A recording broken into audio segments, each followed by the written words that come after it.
자, 제가 이승원 전도사님이 딸이 결혼을 한다고 그랬는데 미국에서 사는 이제 조셉을 만나서 결혼한다 그래서 제가 우리 딸도 이제 미국에서 이제 사는 이제 청년을 만나서 거기서 지금 살고 있잖아요. 그래서 우리 교회에서 미국 가는 게 유행인가 이런 생각이 들었어요.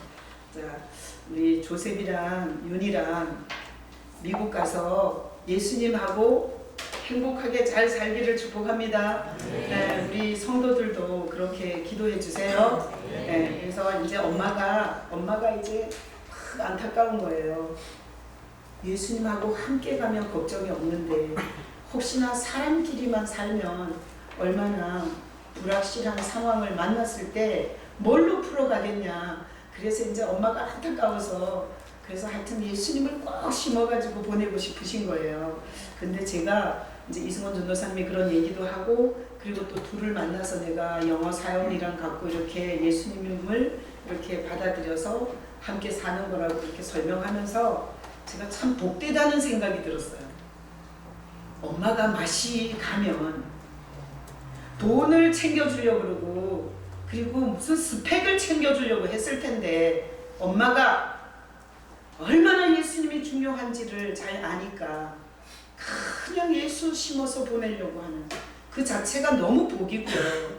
그리고 또 신앙생활 안 하고 윤희 만나서 이렇게 연애하면서 정말 낯선 거잖아요. 근데 조셉이 거절하지 않고 그렇게 잘 또 따라와주고 제가 사형리에서 혼자 사는 인생 있잖아요. 뒤죽박죽 인생 그리고 엉망진창 인생 예수 없는 그 쭉정이 그리고 예수님을 바꾼 인생 그걸 이렇게 그림을 가지고 조셉은 지금까지 어떻게 살아왔냐 그랬더니까 막 혼란하고 나 중심으로 그렇게 살아왔다고. 그래서 그러면 앞으로 쭉 그렇게 살고 싶은지 아니면 바꾸고 싶은지 그랬더니 예수님을 받아들이고 그렇게 살고 싶다고 고백해서 그래서 제가 영어를 몰라서 영어 영접 기도를 2번 읽게 했어요. 근데 조셉이 잘 읽고 오늘 이렇게 또 세례도 받고 이래서 조셉은 하나님 나라 백성이 된 줄로 믿습니다. 고백이 가짜가 아니라면 아버지 둘 생긴 거예요. 미국 아버지, 하나님 아버지. 아셨죠? 자, 하나보다 2개 더 좋죠? 예수 믿으면 하나님 친아버지 되는 거예요. 대박 터졌어요, 우리 조셉. 응? 자, 여러분 세상에서 가장 사랑하는 게 누구예요? 자식이에요. 여기 혹시 자식보다 마누라 더 사랑하는 사람 있으세요? 제가 보니까 결혼을 해서 애를 낳으면 남편보다 아내보다 자식이 더 귀해지더라고요. 이 마음은 누가 줬나 하면 하나님이 주신 거예요. 왜? 연약한 자식을 잘 키우라고. 근데 우리가 자식들한테 계속해서 학교를 보내잖아요. 초등학교도 보내고 중학교도 보내고 유치원부터 이렇게 보내면서 자식한테 계속 해주는 얘기가 공부 잘해라. 응? 공부 열심히 해라. 노력해라. 계속 이렇게 얘기해라. 근데 여러분 부모가 자식한테 학교 열심히 가고 공부 열심히 해라. 그리고 노력해라. 명근아 너는 노력을 안 해. 그러니까 좀 열심히 해봐. 아니 안 한다는 게 아니라 예를 들어서 부모가 그렇게 얘기하는 거는 사실은 보면 그 뒷얘기는 뭔가 하면 내가 너를 사랑한다가 들어있는 거예요. 그죠? 내가 너를 사랑한다는 말을 그렇게 하는 거죠. 학교 가서 공부 열심히 해라. 그리고 노력해야 돼. 그래야 성적이 올라가지. 너가 아무것도 안 하는데 어떻게 성적이 올라가겠어. 이렇게 막 부모들이 이게 잔소리하는 건 그 배우의 얘기는 내가 너를 사랑한다. 너가 잘 됐으면 좋겠다. 네가 행복하게 살았으면 좋겠다. 그 얘기가 포함되어 있는 거죠. 그런데 자식들이 들을 때 그게 사랑한다는 말로 들려요? 안 들려요. 잔소리로 들려요. 그래서 사람들이 이 사랑한다는 표현을 노력하라는 말로 이렇게 열심히 학교를 다니라는 말로 이렇게 왜곡되게 표현하고 사는 게 우리예요. 자, 오늘 이 본문에 보면 베드로전서 5장을 설교를 했었고요. 지금 베드로전서 4장 7절 8절로 왜 갔냐? 자, 오늘 거기 보니까 자, 7절 한번 읽어봐요. 7절 만물의 마지막이 가까웠으니 그러므로 너희는 정신을 차리고 근신하여 기도하라. 자, 여기 보니까 마지막이라는 단어가 있잖아요. 그래서 5장 먼저 하고 4장 하는 거죠. 그죠? 마지막이 있어서. 자, 농담이고요. 자, 이 베드로가 가장 이 기독교가 핍박을 받고 정치적으로 조직적으로 예수 믿는 사람들을 잡아 죽이고 그리고 환란을 주는 그 시대에 베드로가 모인 교회를 향해서 편지를 쓴 첫 번째 편지가 이 베드로전서잖아요. 자, 근데 오늘 본문에 보면 만물의 마지막이 가까웠으니 이랬어요. 자, 이거는 이제 종말이다 그 말이죠. 만물의 마지막을 뭐라 그래요? 종말이라 그러잖아요. 자, 근데 이때 당시에 AD 5, 60년인데 그때도 종말이라고 그러는 거예요. 지금 몇 년이에요? 2017년이야. 근데 웬 놈의 종말이 2000년 전에도 종말이고 지금도 종말이냐고. 좀 종말이라는 개념에 대해서 좀 웃기지 않아요? 자, 근데 이게 뭐가 종말인가 하면 이런 게 종말이에요. 자, 하나님이 함께 계시다가 우리 인간이 죄에 감염이 됐죠. 그리고 나서 이렇게 복잡하고 고통스럽게 살게 된 거예요. 자, 그래서 하나님께서 율법을 줬어요. 구약에 보니까 십계명과 어떻게 살아야 하는지에 대해서 율법을 줬는데 그 율법을 사람들이 잘 지켰어요? 못 지켰어요? 못 지켰어요. 그래서 하다못해 내 부모를 공경하라. 이거 너무나 쉬워서 잘 갈 것 같은데 부모가 나한테 섭섭한 말을 하면 대적도 하고 그리고 부모를 우습게도 여기고 이러는 우리의 모습을 봤을 때 우리는 하나님의 법조문 앞에 섰을 때 절대 그 법을 완벽하게 지키지 못하는 인간이에요. 자, 그러다 보니까 구약은 하나님이 주신 그 선한 율법을 받고도 지키지 못해서 저주받고 끝났어요. 하나님이 그렇게 끝낸 게 아니라 율법보다 더 좋으신 구원의 방법으로 누굴 주신 거예요? 예수님을 주셨어요. 그래서 예수님이 우리와 같은 인간으로 이 땅에 오셨잖아요. 그리고 나서 33년을 이렇게 죄인들을 막 가르치고 3년 공생애를 통해서 사시고 십자가에 죽으시고 부활하셨죠. 자, 이렇게 부활하시고 나서 한 가지 사건만 남았어요. 뭐예요? 예수님이 다시 오시는 사건. 우리는 지금 예수님이 다시 오시는 사건 하나만 놓고 있는 거죠. 그래서 예수님이 다시 오시는 사건 하나만 놓고 있는 게 종말이에요. 그게 마지막인 거예요. 그래서 초대교회 AD 6, 70년 때나 2017년 오늘이나 마지막 때예요. 뭔 얘기인지 알겠죠? 그래서 왜 성경에 만물의 마지막이 가까웠으니라고 썼는지 아시겠죠? 마지막이라는 건 한 사건 앞에 있는 게 다 마지막이에요. 그래서 예수님이 승천하신 후로 지금까지 우리는 마지막 시대를 살고 있는 거예요.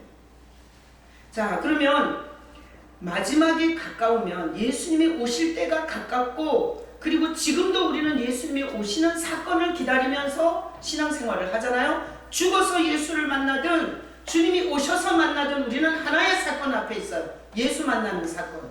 아멘이시죠? 자, 그러면 그 사건 앞에 있으면서 주님이 오실 것을 준비할 때 거기 7절에 뭐 해야 돼요? 그러므로 너희는 정신을 차리고.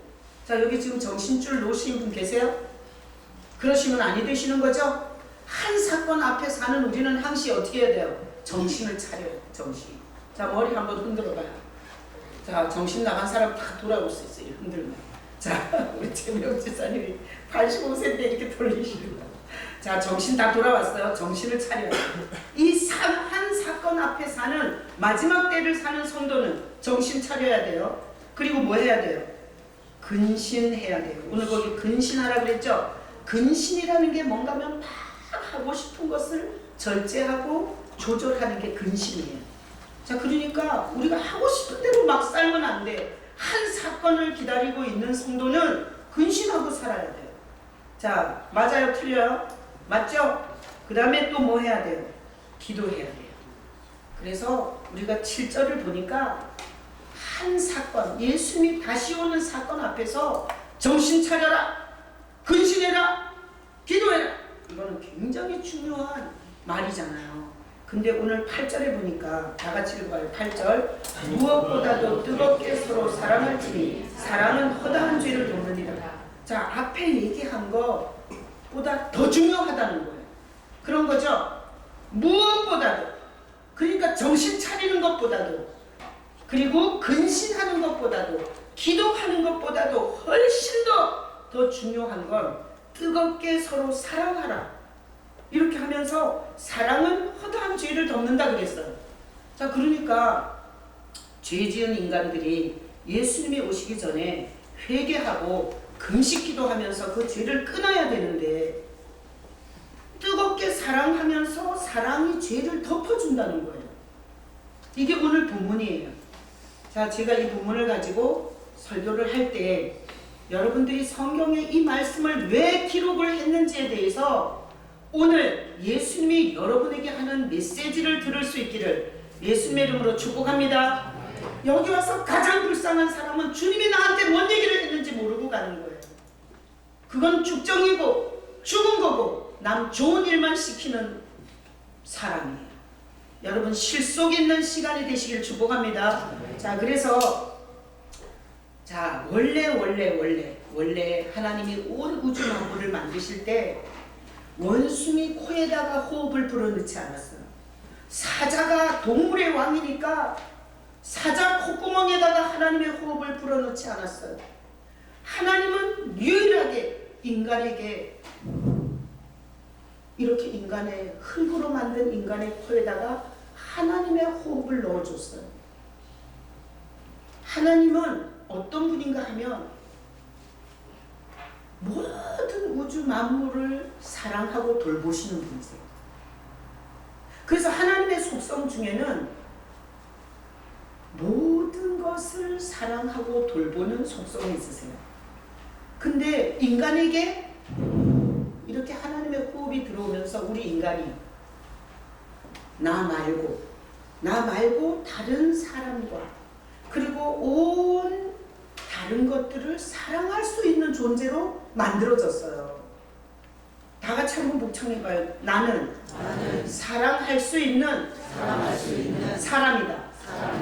그래서 하나님의 호흡이 들어오면서 나 말고 다른 것들도 돌아보고 관리하고 그리고 다른 것을 사랑할 수 있는 존재였던 거예요. 우리가 하나님이 만들었을 때. 근데 우리가 죄가 들어오잖아요. 죄가 들어와서 인간이 완전히 변질돼요.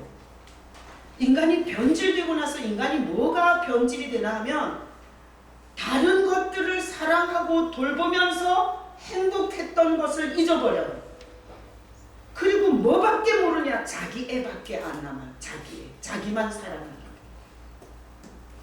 많은 것을 두루두루 돌보고 사랑하던 그 사랑이 타락하고 나서는 자기만 사랑하는 자기 애에 빠지는 거예요. 그래서 자기를 끔찍하게 사랑해요.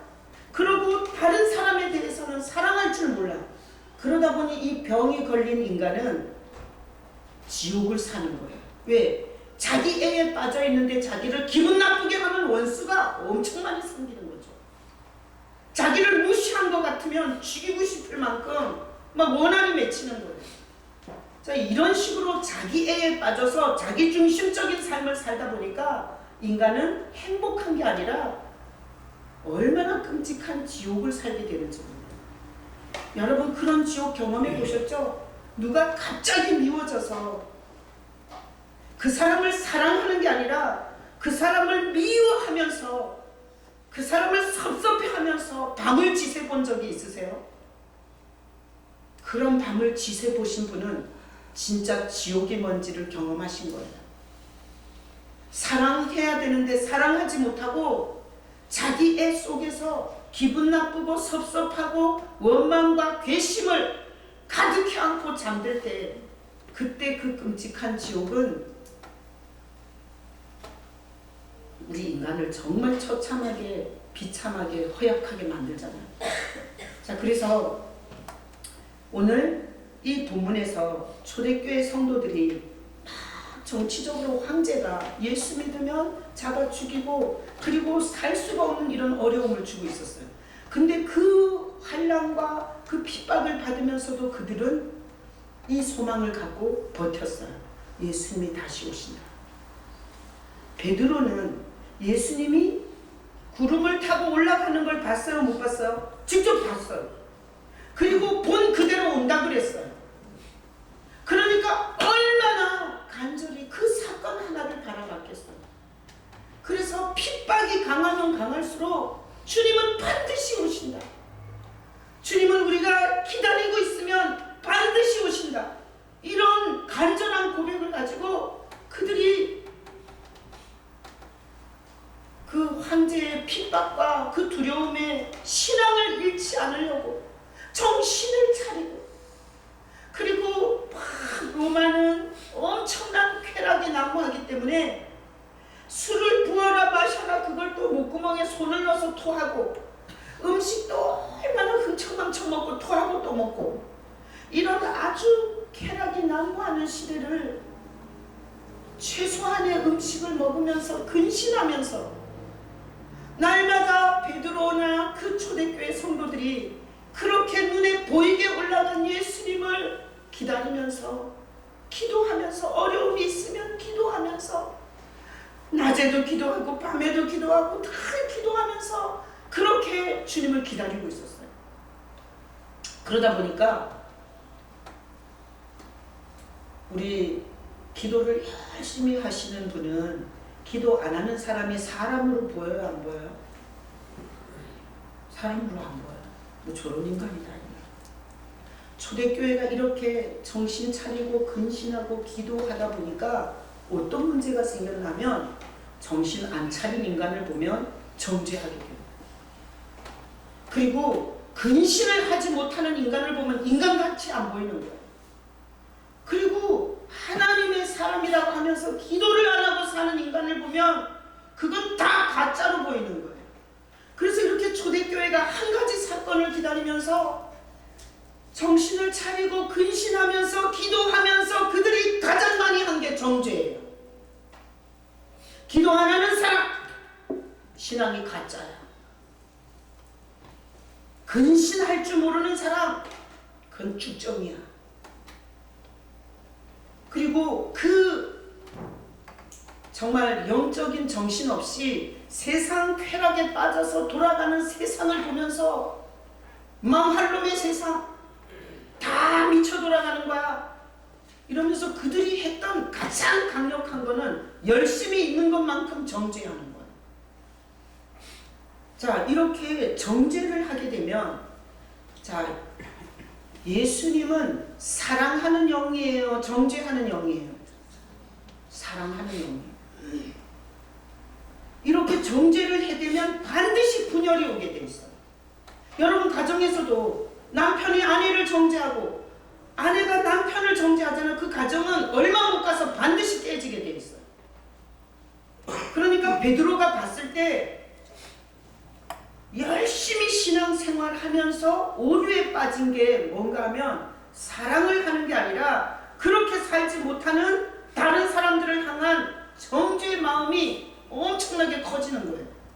그래서 베드로가 이 편지를 쓰면서 무엇보다도 뜨겁게 서로 사랑할지니 사랑은 허다한 죄를 덮느니라.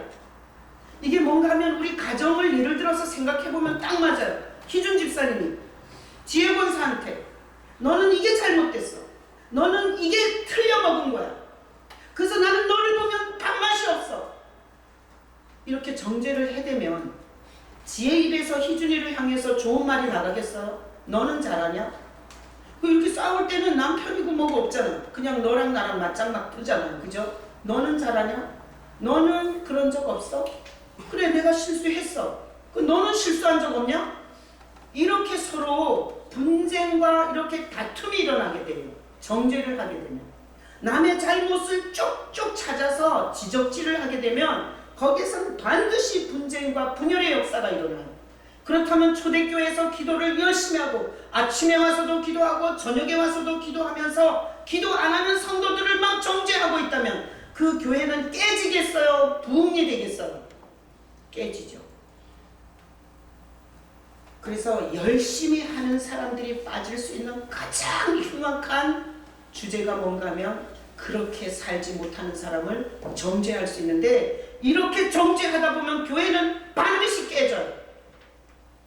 여러분들이 교회에 와서 다목의 집사가, 안수 집사가 어떻게 그래요? 장로가 뭐 그따위야, 목사라는 게 말이야. 만약에 여러분들이 이렇게 정죄를 한다면 우리 교회는 오늘로 끝이에요.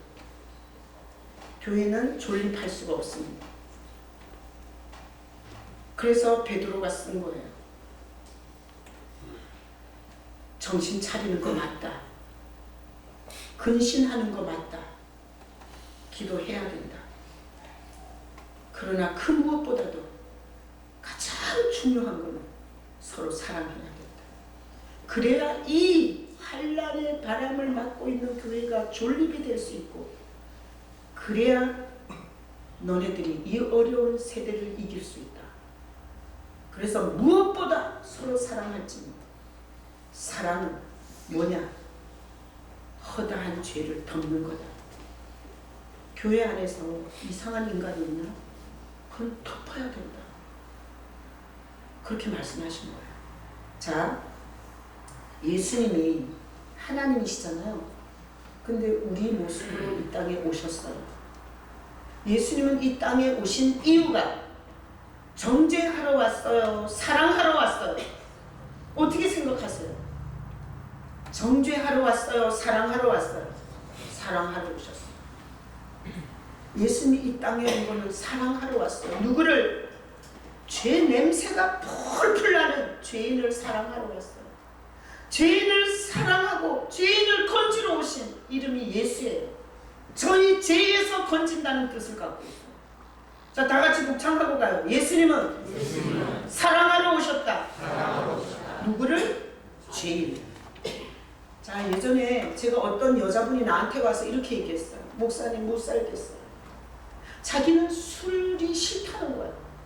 근데 남편이 술독에 빠져서 술에 취해서 같은 침대에서 자는데 이렇게 자잖아요. 그죠? 여러분 남편은 그렇게 안 자요? 그렇게 자는데 이럴 때마다 콧구멍과 입에서 술 냄새가 얼마나 나오는지 미칠 것 같다는 거야.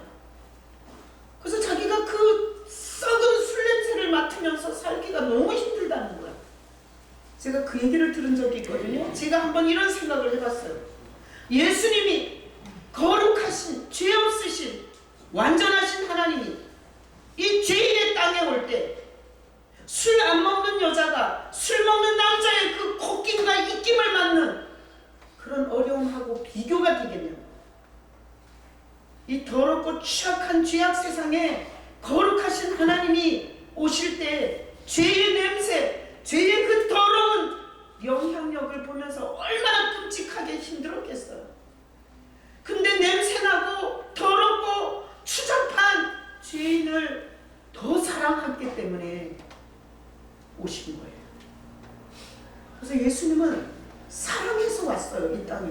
왜 하나님이 생쇼를 하냐, 왜 인간이 되셔서 내려왔냐고 물으신다면 이 추악한 죄인을 사랑해서 온 거예요. 저 그래서 예수님이 오셔서 나는 너희를 정죄하러 온 게 아니다.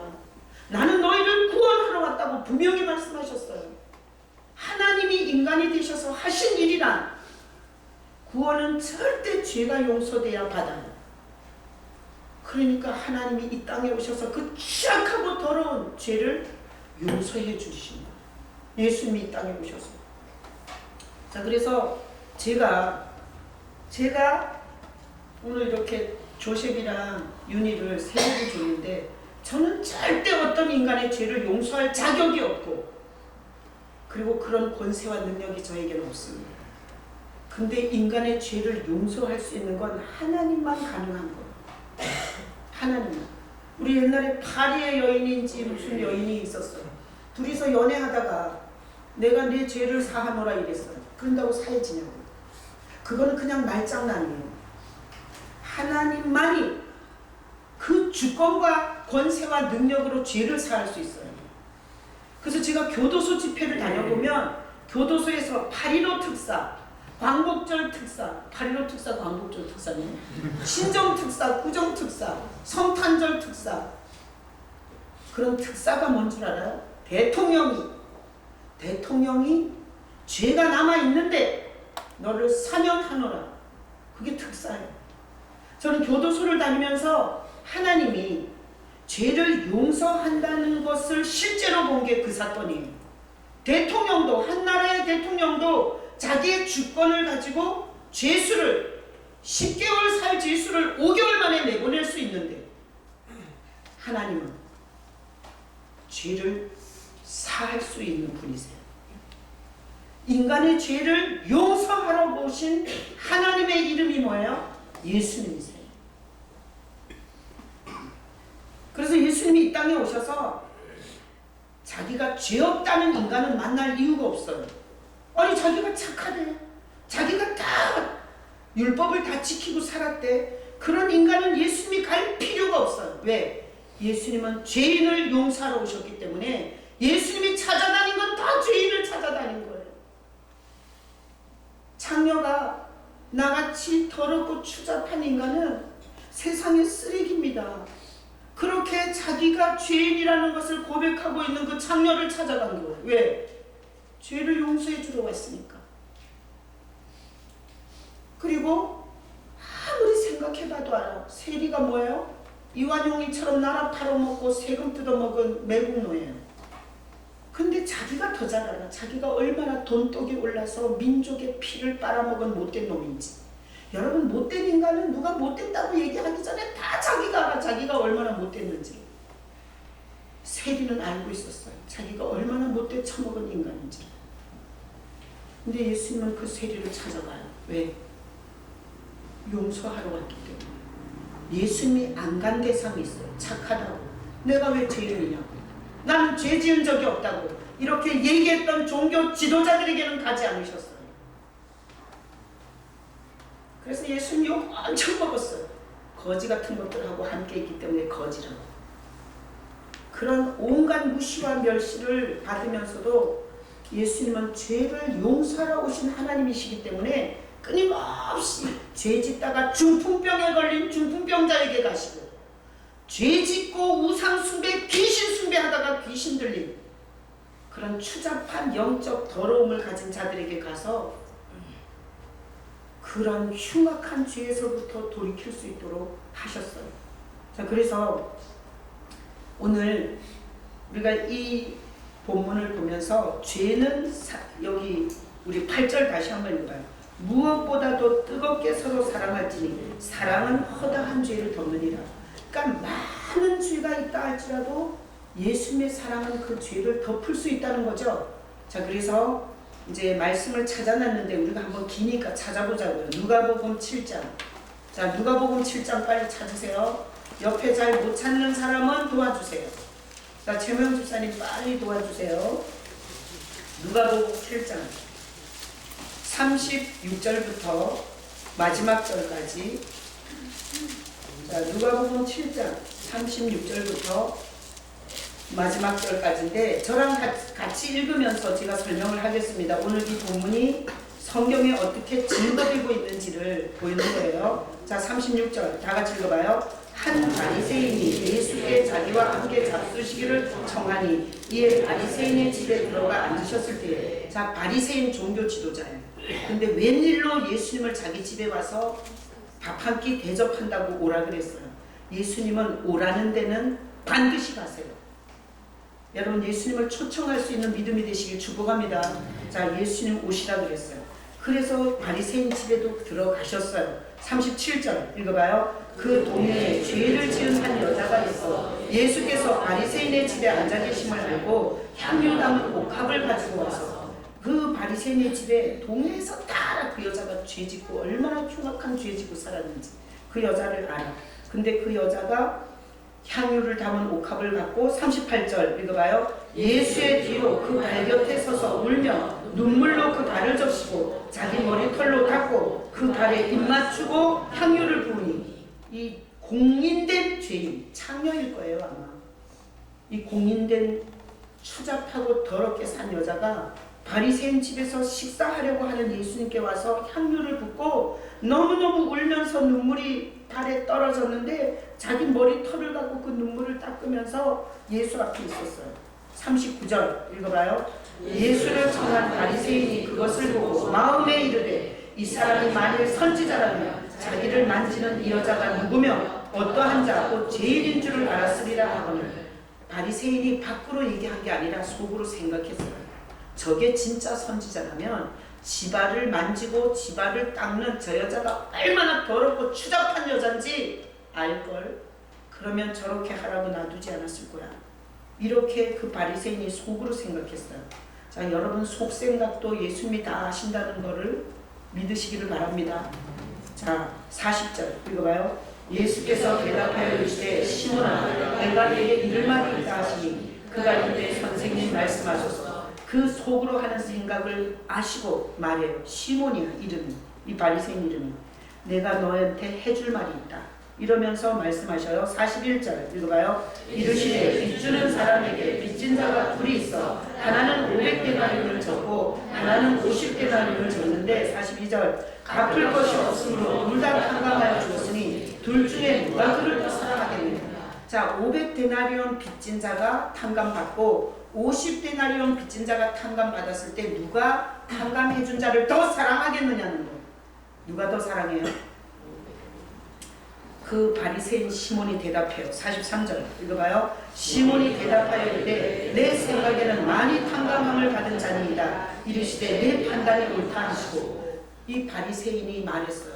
많이 탕감받은 자가, 죄의 탕감을 많이 받은 자가 많이 사랑할 거라고.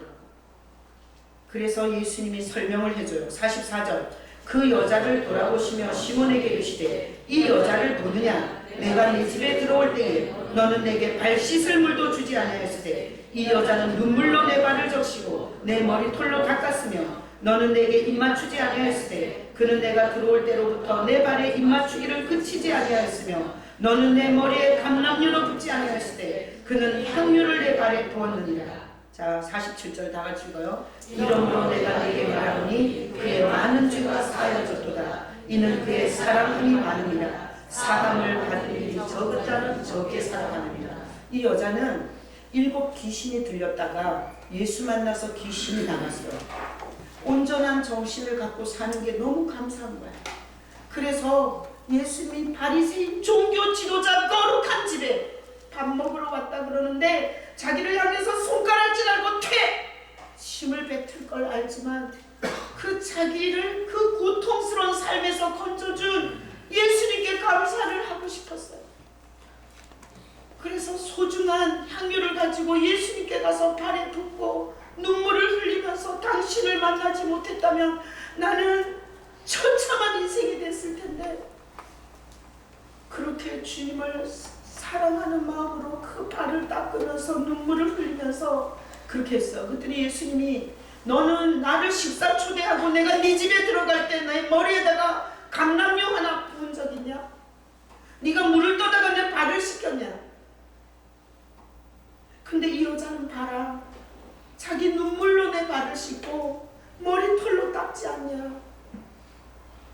너는 이 여자가 죄인이라고 손가락질하는데 이 여자는 500데나리온을 빚진 500데나리온을 탕감받은 마음으로 나를 더 사랑한 거다. 그러면서 예수님이 말씀하셨어요. 48절 읽어봐요. 이에 여자에게 이르시되 내 죄사함을 받아들이라. 거기다 박수 치세요. 여자가 예수님을 사랑했어요. 자기를 흉악한 죄악의 고통에서 건져내 주신 예수님을 사랑했어요. 그랬더니 예수님이 내 죄사함을 받았느니라. 그 여자의 죄를 사해줬어요. 그날. 그러니까 예수님은 죄를 사해주러 오신 거예요. 예수님을 사랑하고 엎드리는 자는 어떤 죄를 지었던 사해줄 수 있는 하나님이세요.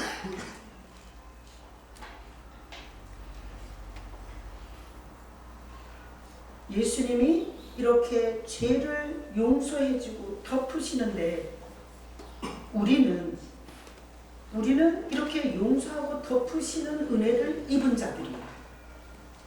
근데 우리가 이렇게 예수님이 덮어주시고 은혜를 주신 이 은혜를 생각하면서 이렇게 덮고 그리고 또 다른 사람의 죄를 용서하는 이런 삶이 돼야 되는데 오늘날 우리는 이 바리새인처럼 종교 지도자들처럼 자기가 봉사를 하면 안 하는 사람 정죄하고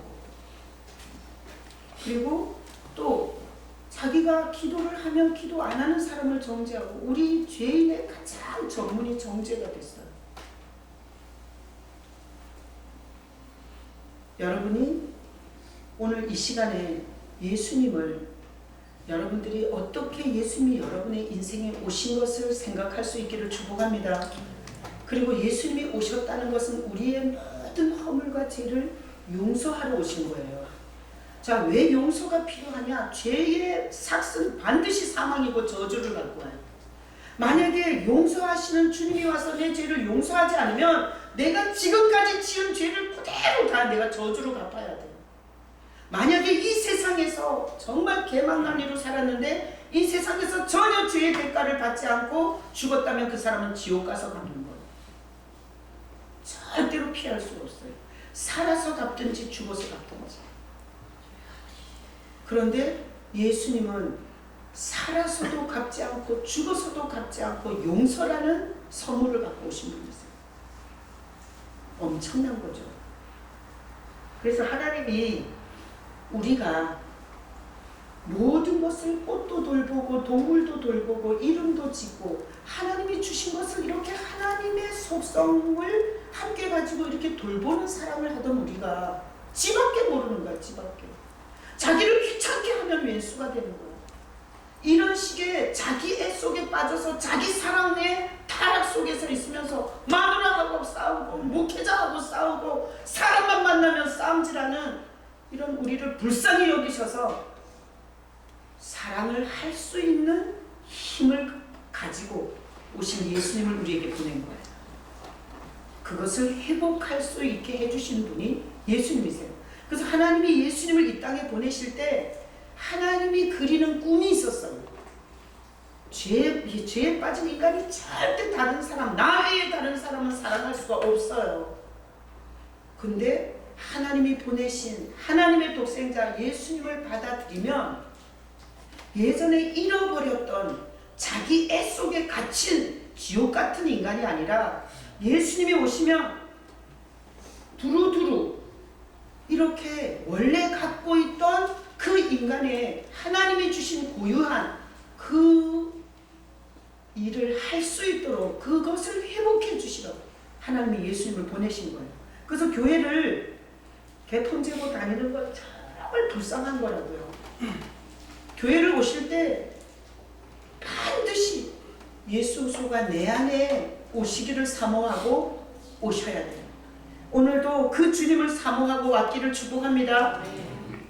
이렇게 예수님이 이렇게 들어오시면 전혀 상관이 없고 전혀 눈길도 안 가던 일들이 보이기 시작하는 거예요. 그 예수님이 오신 거와 안 오신 거의 차이예요. 예수님이 안 오셨으면 계속 자기 기분, 자기 감정, 자기 유익, 자기 건강, 자기 출세, 자기 새끼 그밖에 안 돼요. 제가 이렇게 표현하는 건 여러분들이 이 교회에 와서 적선해 줄 일이 있어요. 제가 무슨 밥을 사줍니까? 무슨 옷을 사줍니까? 이 교회에 와서 적선할 필요가 없어요. 하나님이 이 교회에 부르셔서 이 예수님을 여러분에게 신고 싶으신 거예요.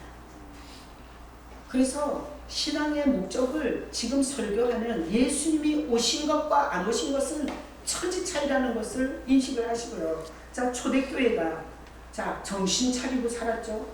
막 성적 타락과 그리고 막 음식을 흥청망청 먹고 손가락을 넣어서 토하고 그리고 예수 믿는 사람을 막 잡아 죽이고 이런 시대에 살아가면서 그들이 저 미친 것들, 저것들은 쌍그리 다 지옥 갈 거야. 이 더러운 것들 이렇게 정죄하고 있었다면 그들은 그 시대에 졌을 거예요. 그들이 정신을 차리고 근신하고 기도하면서 그들은 예수님이 이 흉악한 죄인을 어떻게 사랑했는지 그 주님의 사랑에 젖어 있었기 때문에 로마 황제가 불쌍했던 거예요. 칼을 들고 창을 들고 하나님의 백성을 잡으러 다니는 그들이 너무너무 불쌍했던 거예요.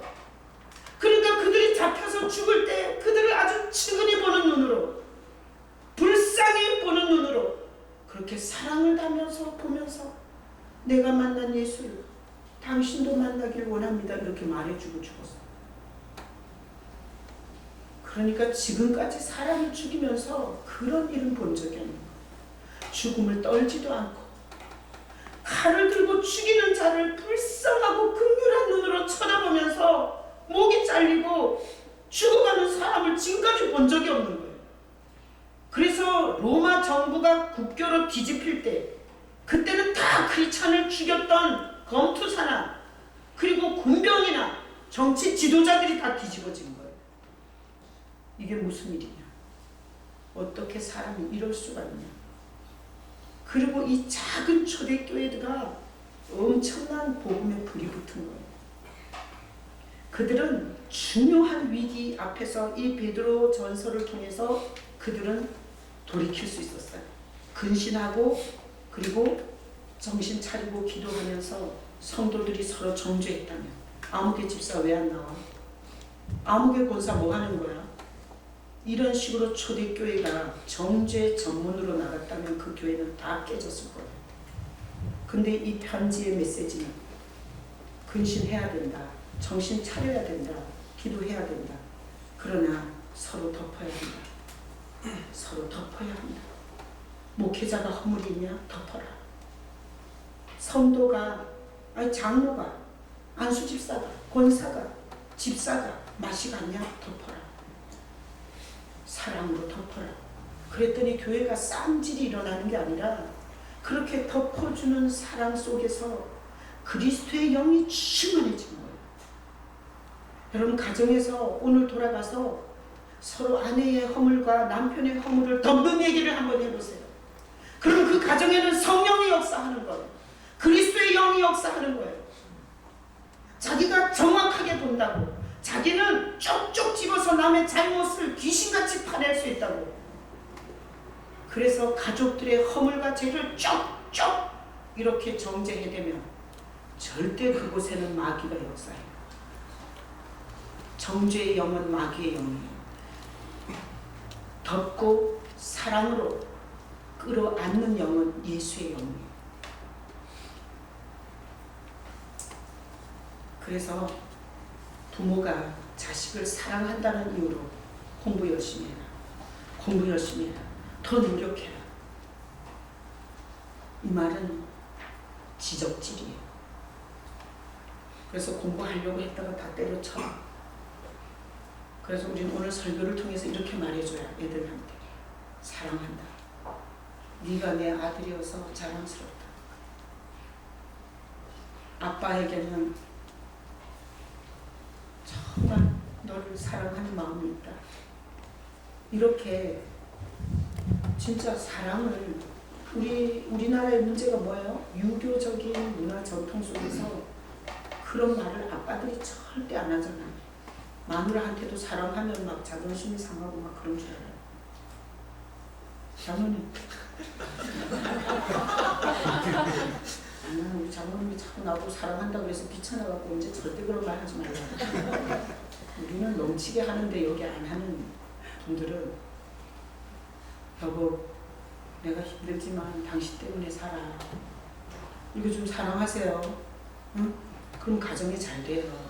제가 지금까지 신앙생활을 하면서 많은 사람들을 만났는데 정말 불타게 헌신했고 하나님의 나라를 위해서 전부를 다 내놨는데 되는 일이 없는 사람들 만나요. 근데 그 사람들의 공통 특징이 뭔 줄 알아요? 갈 길을 잃었고 하나님의 은혜를 말하지 못하고 그리고 점점 피폐해져요. 근데 그 사람의 특징은 정죄 전문가예요. 그래서 정죄하면 되는 일이 없습니다. 사랑으로 덮을 때 예수님의 속성하고 같아요. 그래서 성도가 뭔가 하면 성도는 사랑으로 덮어진 자. 성도가 죄가 있어요, 없어요? 있어요. 만약에 성도를 다 데려다가 세상 법정에다가 적나라하게 세운다면 흉악한 죄인들이 더 많을 거예요. 교회 사람들 갖다 발가벗겨 놓는다면. 성도가 뭔가 하면 흉악한 죄가 있지만 한량없는 예수님의 사랑으로 덮어진 자가 성도예요. 그러면 그 덮으러, 우리의 죄를 덮으러 오신 그 예수님을 만난 성도가 잘하는 게 뭔 줄 알아요? 덮는 거예요. 덮는 거. 근데 잘 안 될 때가 있어요. 저도 잘 안 될 때가 있어요. 근데 절대 주님이 경고하세요. 정죄. 네가 만약에 다른 사람을 계속 정죄하는 마음을 갖고 있다면 나랑은 같이 갈 수 없다. 나랑은 이별해야 된다. 그래가지고 너무 깜짝 놀래가지고 이제는 항시 주님 앞에서 주님, 내가 어떤 사람도 정죄하지 않겠습니다. 판단과 정죄는 하나님만이 하실 영역인데 제가 한다면 이건 엄청난 교만입니다. 주님 용서해 주시옵소서. 그리고 계속 덮는 기도를 하는 거예요. 근데 그렇게 덮는 기도를 하면서 말로도 할 수 없는 은혜를 받았어요. 주님이 충만하게 인재하시는 비결이더라고요. 그게 덮어주는 게. 자, 그래서 교회에는 동성연애자가 왔을 때 우리는 잘 덮어서 끌어안아줘야 돼. 계속 앉아서 예수님 얘기 듣다가 고침받지 않겠어요? 수준 있고 똑똑하고 착한 사람만 영통 오늘의 교회에 앉아 있어야 되겠어요? 교회는 동성연애자도 와서 평안에 앉아서 죄를 용서하는 예수님 얘기를 들을 수 있어야 돼. 교회는 문 팔고 살던 장녀가 와서 나 같은 인간도 용서받을 수 있나? 그러면서 여기서 주님 이야기를 들을 수 있어야 돼. 정과 26번짜리도 교회 와서 앉아서 자기가 살아온 날들의 허물을 자기가 제일 잘 알아. 죄를 덮으신 예수님의 사랑을 받아들이면서 그 사랑 속에서 그 예수님의 사랑이 오는 에너지가 생겨요. 절대 예수님의 사랑을 덮는 사람. 내가 어떤 꼬라지를 하고 살았는데 그래서 교회 안에서 제일 위험한 사람이 누군가면 자기를 착하다고 생각하는 사람. 자기는 수준보다 더 높다고 생각하는 사람. 이런 사람은 절대 예수님이 갈 수가 없어. 은혜를 가장 나중에 받을 거예요. 영적으로 문둥병과 기머거리와 소경에서 절대 나오기 힘들어요. 그래서 장녀도 오고 동성연애자도 오고 도둑놈도 오고 살인범도 오고 그리고 아무도 모르는 죄를 날마다 흉악하게 짓는 자도 교회에 와야 돼. 그러면 우리는 그 사람이 장녀래, 그 사람이 동성연애자래 이러면서 막 나팔을 불고 그런 인간을 쫓아내라고 나한테 쫓아오시고 그러지 마시고 우리를 덮으신 그 예수의 사랑으로 그 사람은 좀 끌어안고 가야 돼. 그렇게 끌어안고 가다 보면 주님께서 그 사람을 때가 되면 만나주시면 동성연애를 집어 던질 수도 있고 26번 사기를 집어 던질 수도 있고 그리고 날마다 성적 쾌락에서 헤어나오지 못하던 자가 정상적인 몸을 쓸 수도 있는 거예요. 그래서 제가 안양 소년원에서 제가 만나서 얘기를 이렇게 옆에 앉아가지고 얘기를 했는데 얘가 이렇게 자기 엄마가 자기를 19에 낳았다. 19에 자기를 낳고 핏덩이를 놓고 나와버렸대. 그래서 할머니와 아버지, 큰아버지 셋이 사는데 할머니랑 아버지랑 큰아버지랑 이게 다 부인들이 없나 봐. 가족이 셋이 모여 사는 거야. 거기서 자랐어요. 근데 이 애가 지금 19살인데 자기가 했던 게 나한테 그 얘기를 다 하더라고요. 애가 본드를 했다는 거야. 본드. 그래서 본드를 하면 그 기분 좋은 순간 그거를 못 끊어가지고 본드를 하다가 본드보다 더 강한 게 있던데 뭐예요? 해본 사람 얘기 좀 해봐요. 어? 자, 상고는 해봤지? 안 해봤어? 하여튼 본드보다 더 심한 거를 해가지고 자기가 정말 거기서 벗어나기 힘들다.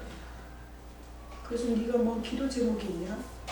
이랬더니 자기는 당구장에서 아르바이트 하는 게 소원이야.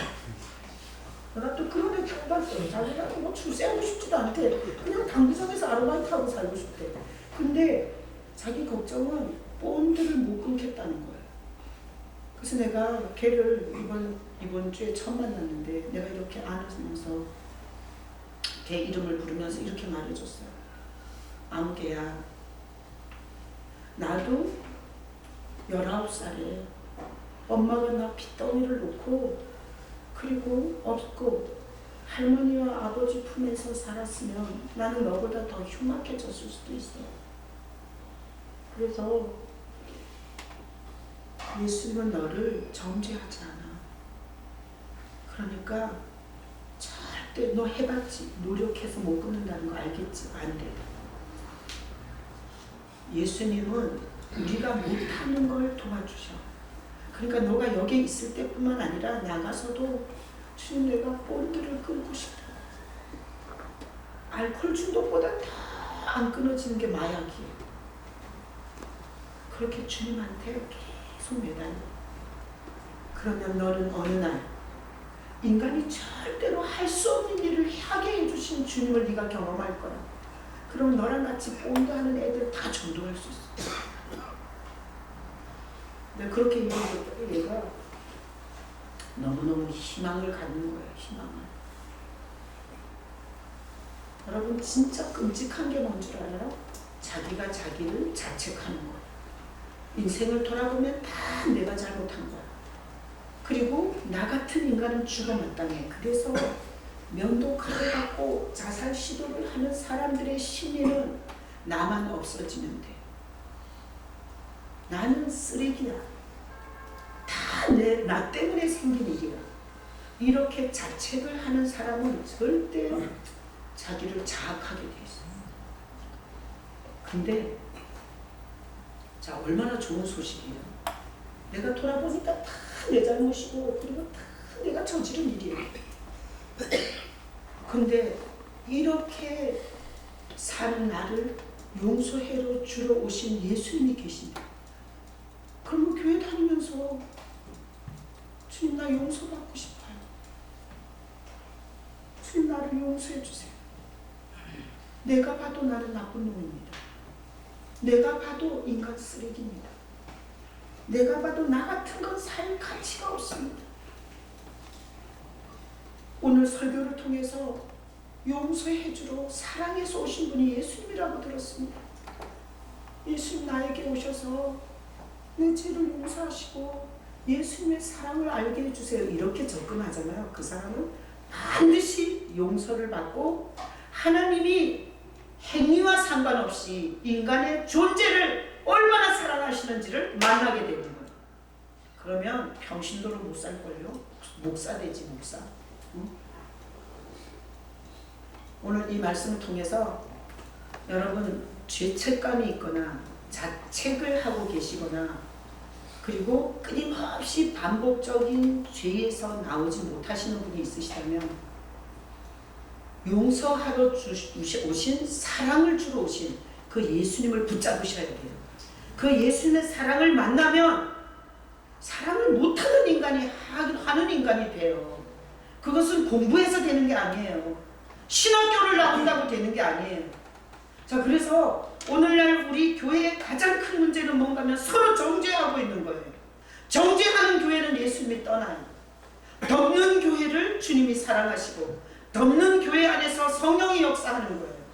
여러분 오늘 이 말씀을 통해서 주님의 사랑 안에서 절대 정죄를 하는 자가 아니라 사랑을 할 수 있는 자로 주님이 나를 붙잡아 달라고 그렇게 주님 앞에 기도하는, 그리고 예수의 사랑으로 여러분들이 에너지를 받아서 나만 사랑하는 자기의 속에 빠진 인간이 아니라 주변의 가족도, 자녀들도, 목회자도, 성도도, 이웃도, 직장인도 그렇게 여러분이 사랑을 베풀 수 있는 그런 여러분 되시길 예수의 이름으로 축복합니다. 아멘. 자, 이 시간에 우리 성찬을